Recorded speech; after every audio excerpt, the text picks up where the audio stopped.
వందనాలు తెలియపరుస్తూ ఉన్నా. అందరికీ వందనాలు. ఈరోజు దేవుని యొక్క సన్నిధానములో దేవుని ఆరాధించడానికి, ఆయన మహిమపరచడానికి ప్రభు మనకి ఇచ్చిన ఈ గొప్ప సమయాన్ని బట్టి దేవునికి కృతజ్ఞతాస్తుతులు చెల్లిస్తూ ఉన్నాం. ఈ 2025 సంవత్సరం అంతా కూడా దేవుడి కాసి కాపాడి ఈ 2026 సంవత్సరం 2 నెల 18వ తారీఖున బస్వ పదవారంతో ఈ శ్రమ దినాలు ప్రారంభమవుతున్నట్లుగా మనం చూస్తూ ఉన్నాం. క్రైస్తవ జీవితంలో ఈ శ్రమ దినాలు ఎంతో ప్రాముఖ్యమైనవి. ప్రతి సంవత్సరం కూడా మనము ఈ 40 డేస్ కూడా జరిపిస్తూ ఉన్నాం. ఈ 40 దినాల్లో ఒక విశ్వాసంతో పరిపూర్ణమైన నమ్మకంతో మనము ఈ 40 దినాలు కూడా దేవుని యొక్క సన్నిధానంలో గడపవలసిన వారమైనట్లుగా మనం చూస్తూ ఉన్నాం.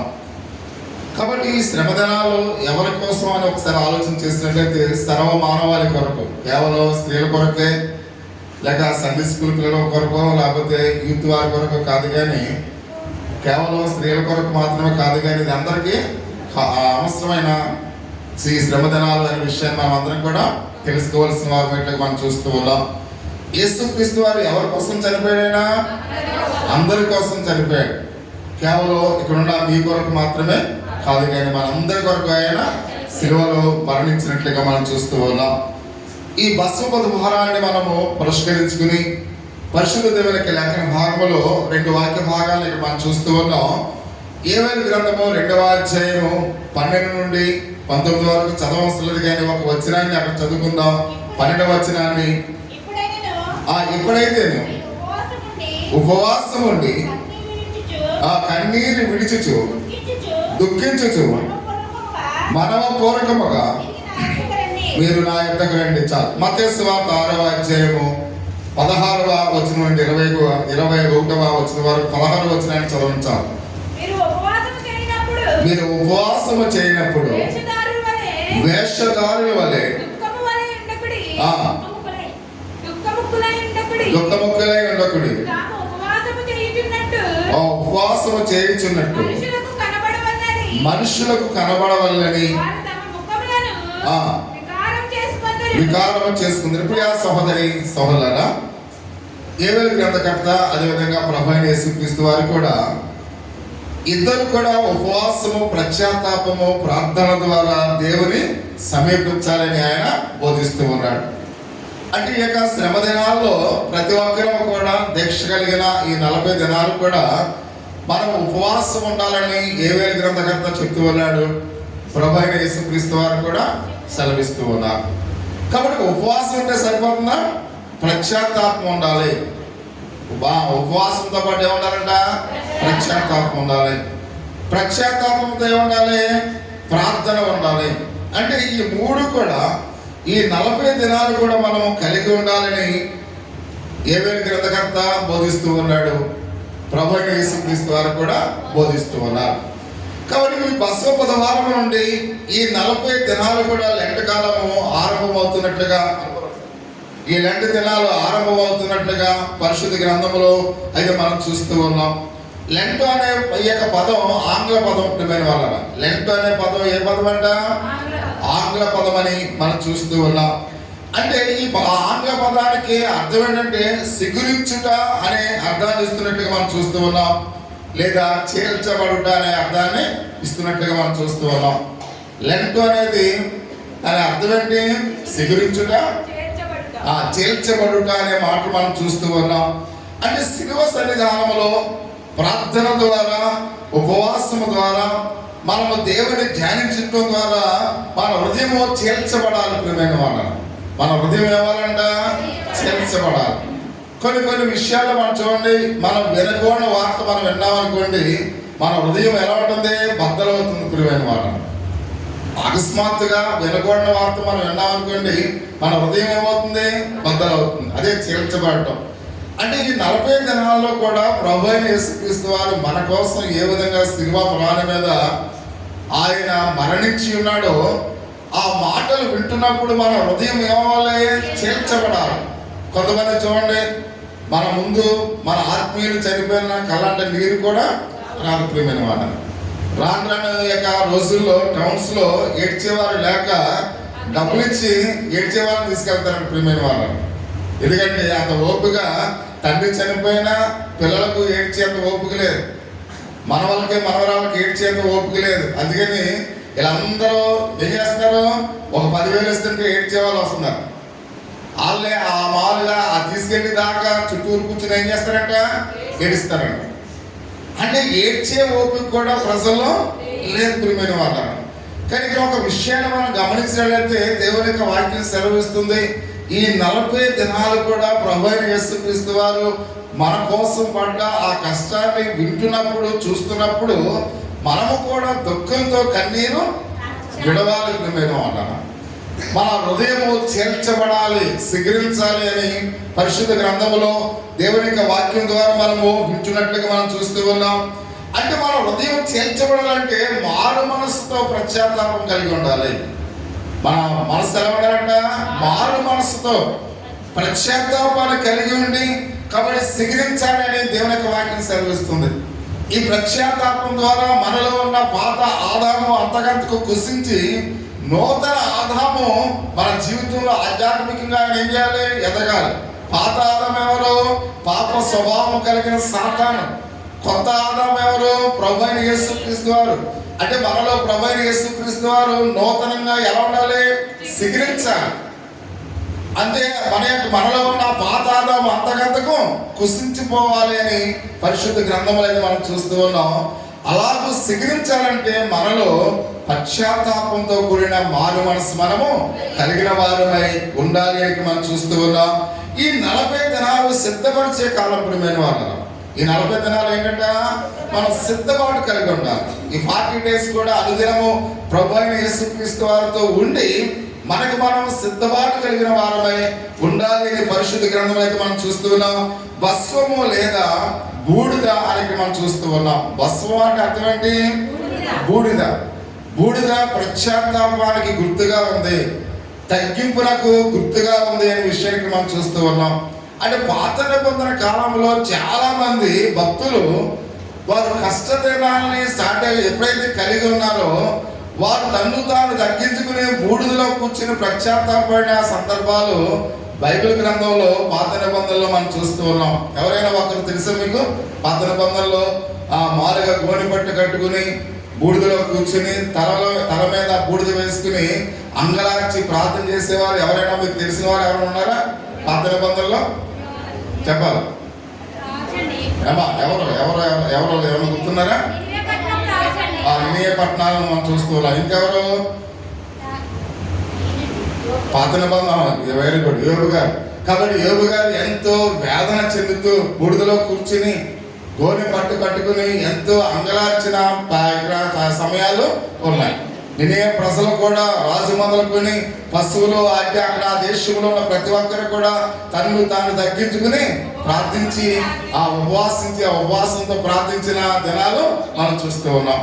అంటే పాత నిబంధన కాలంలో పశ్చాత్తాపానికి గుర్తుగా, అంటే ఇక్కడ మనం చూసినట్లయితే ఆ యొక్క తగ్గింపునకు గుర్తుగా గోని పట్ట కట్టుకుని తల మీద ఏం వేసుకునేవారంట, బూడిద వేసుకునేవారు అని మనం చూస్తే భస్వము అనగా బూడిద అనే అర్థాన్ని ఇస్తున్నట్టుగా మనం చూస్తూ ఉన్నాం.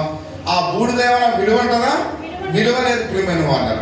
అంటే ఆ విలువ లేని బూడిదను ఎప్పుడైతే తల మీద వేసుకుంటూ ఉన్నారో వాళ్ళు తన్ను తాను ఏం చేస్తున్నారు, తగ్గింపు యొక్క స్థితిని, పశ్చాత్తాపం యొక్క స్థితిని తెలియపరుస్తూ ఉన్నట్లుగా మనం చూస్తూ ఉన్నాం. అందుకనే ఈ యొక్క మారు మనసు గుర్తుగా శిలువ సన్నిధానంలో విశ్వాస ఆధ్యాత్మికంగా ఎదగాలి ప్రియమైన వాళ్ళు. ఈ 40 దినాలు కూడా మనం అందరం కూడా దేవునికి విశ్వాసములో ఎదగాలి. ప్రత్యేకమైన పాటలు మనం చూస్తూ ఉన్నాం. అయితే ఇక్కడ మనం గమనించినట్లయితే మామూలుగా ఉన్న రోజుల్లో పాడే పాటలకి ఈ శ్రమ దినాల్లో పాడే పాటలకు చాలా డిఫరెంట్ ఉంటుంది. ఈ పాటలు హృదయాంతరంగాల నుంచి రావాలి ప్రియమైన వాళ్ళు. కేవలం పెదాల నుంచి వచ్చే పాటలు, ఆ పాటలు ఎంజాయ్మెంట్ కోసం పాడే పాటలు, అవి సంతోషకరమైన పాటలు కేవలం పెదాల నుంచి వస్తాయి. కానీ బాధల్లో నుంచి వచ్చే పాట హృదయాంతరంగాల నుంచి రావాలి. కాబట్టి కన్నీరు విడిచి పాడాలి. దుఃఖముతో వేదనతో ఆ పాటలు మనకి హృదయాంతరంగాన్ని ఒక్కొక్క పదము వస్తుంటే చూడండి, ఏ పాపం ఎరిగని ఓ పాప నా మూర్తి ఆ పాట పాడుతూ ఉంటే అసలు ఎంత ఆ యొక్క మనసు ఎంత గాయకుడితే ఆ బాధిస్తుందో ఆ యొక్క పాటను మనం చూస్తూ ఉన్నాం. కాబట్టి అనేకమైన పాటలు ఉన్నాయి. పాటలు ఎక్కడ చూస్తే అదే ఈ లోదరణ బుక్స్ లో చాలా పాటలు ఉన్నాయి. కాబట్టి అవన్నీ మనం ఏం చేయాలి, నేర్చుకోవాలి. పాత పాటలు పాడడానికి 40 దినాలు కూడా ప్రయాసపడండి. కొత్త పాటలు దానికన్నా ఈ పాత పాటలో ఉన్న అర్థాలు చాలా పరమార్థాన్ని ఇస్తాయి.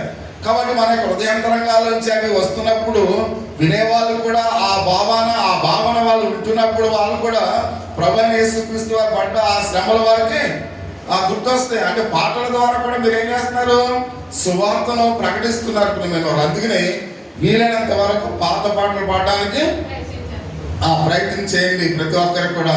అందుకని అలాగే మనం అందరం కూడా ఏం చేయాలంటే ఆధ్యాత్మికంగా మనము ఎదగాలి అనే విషయాన్ని మనం చూస్తూ ఉన్నాం.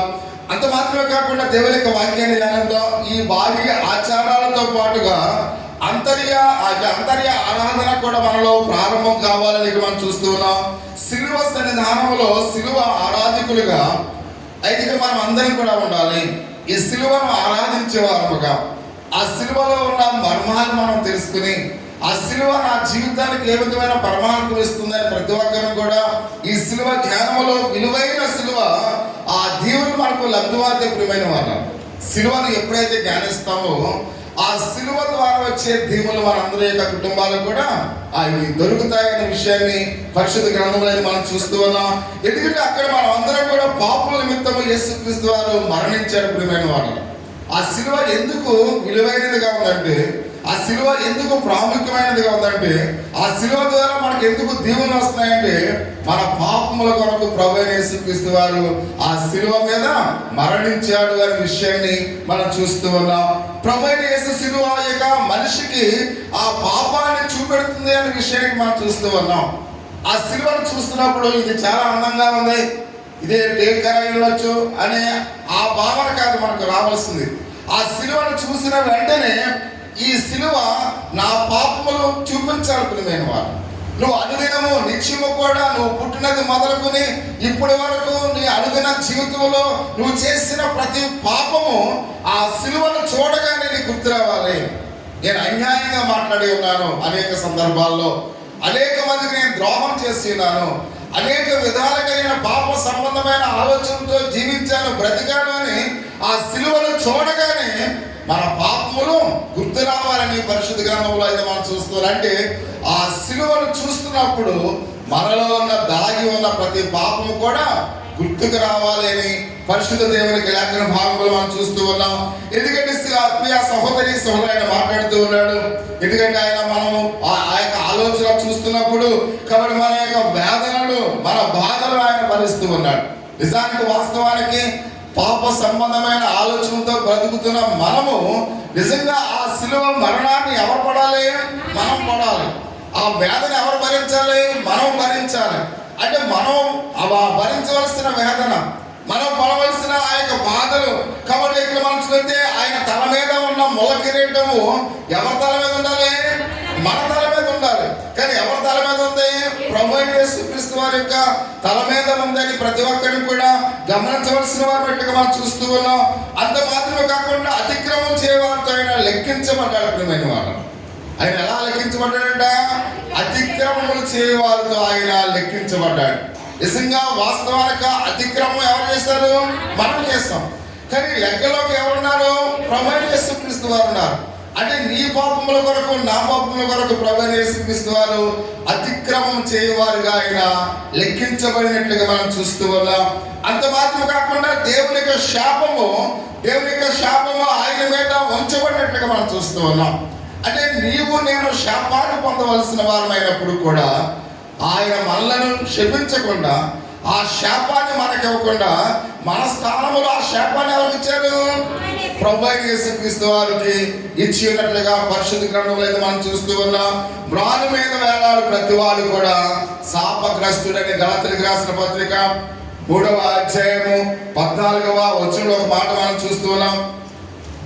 గలతీయులకు రాసిన పత్రిక 3వ అధ్యాయము